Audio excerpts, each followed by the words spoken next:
anytime you want to go first is in the orgy. This is the worst thing. So there are, there are movies that depict these scenes where all our modern conveniences are rendered obsolete. Right? It's usually after like a nuclear or zombie apocalypse. But even in those scenarios, you can still forage through garbage cans and dumpsters, and you can find things that people left on the side of the road, or listening to that crackling radio that carries coded messages from the resistance. I just find it funny that in our nightmare scenario, we're essentially just transformed into the homeless. Like, I wonder if the homeless are watching these previews and seeing these dirty people in ragged clothes wandering the streets and thinking, I did that last Tuesday. Why are you paying $12? You can just watch me for 2 hours. I always wonder how long I'd last as a homeless person on the streets, and I've concluded that it's going to be about 3 hours. After 3 hours, I'll just sit down in a leaf pile under a tree and just quietly die. And the reason I don't have that much confidence in myself is because of an event that happened freshman year. I was visiting a friend at the University of Delaware, and we went to a party at the University of Pennsylvania, which doesn't make much sense. The guy we were visiting was a pitcher on the baseball team, and infinitely better looking than I was, which means I won 8 beer pong games in a row, and he went home and had sex with a girl. Because of that, he locked us out of his dorm room. So with my buddy, we have a choice between wandering West Philadelphia at 4 in the morning or getting in a cab and going back to Newark, Delaware. So we got in the cab. We get in the cab, we're like, how much to Newark? And the guy says, $80. So we're like, great, go ahead. So we only have 40 between us, and we know this. We think it's like a monorail where like he can't turn around once he gets started. So we confess once he's on 95. We're like, hey buddy, we only got 40. He's like, I thought I said 80. We're like, yeah, only got 40. And he's like, okay, fine. So we're like, this is amazing. We just negotiated our rate down 50%. We should be like international relations majors. Until 20 minutes later when he pulled over on the side of 95 and said, okay, $40, get out. And we did. Amazingly, we hopped out of the cab on 95. So we walk up this off-ramp to a gas station, and we have a choice. We could either get out more money and get a cab, or save some money and just walk the rest of the way down 95. So we're in college, we're like, we're gonna save some money. So we're having a lot of fun when we first start. We're like holding out our hands to merge into traffic.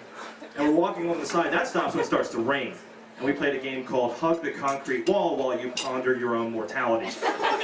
And we decided, all right, my brother's like, we have to take this off-road. So he has a plan. He's like, well, we have to head south, right? We'll just find a river. Because rivers run downhill. And we'll just follow it south. Rivers run downhill. This was our plan. Gravity. Makes sense. It didn't matter if he didn't live next to a river, or this wasn't, like, Huck Finn wasn't an urban adventure. We were going to find a river and follow it. So that lasted until 5 feet into the underbrush. I caught myself on a shopping cart, and we just abandoned that plan. So we get back, and that's when the police cruiser showed up. And I really think he stopped at more fascination than an official state capacity. And pulls us over. He's like, you know, it's illegal to walk down 95. And we're like, this is a public highway, sir. We plan on paying the tolls. So he's like, no, I'm going to arrest you if you don't get off here. Fine. So now we're back at the gas station. He makes us walk back to the gas station. We're sitting there wondering what to do. And a pickup truck comes up, right? And the guy jumps out, mid-30s, beer gutted, walks over to us and says, you guys okay? And nobody asks that question unless you definitely do not look okay. So we get to talking, he's like, oh, I'm going near Newark, Delaware, I'll drop you off. So we're like, yeah, stranger, pickup truck, we're gonna hop in there with you. So my buddy gets in the back seat, I'm in the front, and our driver's name is Tucker. And he's like, you can call me Tuck, you can call me Friar, you can call me Mother Tucker. It didn't matter to him because he's wearing a cut-off t-shirt and drinking a Budweiser at 7 in the morning, drinking, or driving down 95 in his pickup truck. So we're a few minutes in, and he turns to me and he goes, yeah, I hit my wife. And I'm like, should I ask this question? Is this like some faux pas that I committed? So he's like, yeah, man, I hit her so she'd stop hollering, but man, I hit her, she just hollered even more.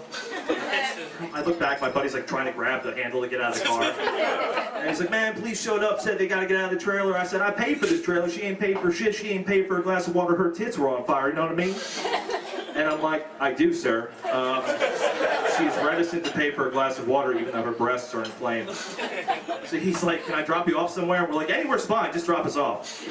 And we start wandering for what feels like forever. We find this bus station sign. And we're like, we're just gonna lay down here. A bus will be by sometime in the next week.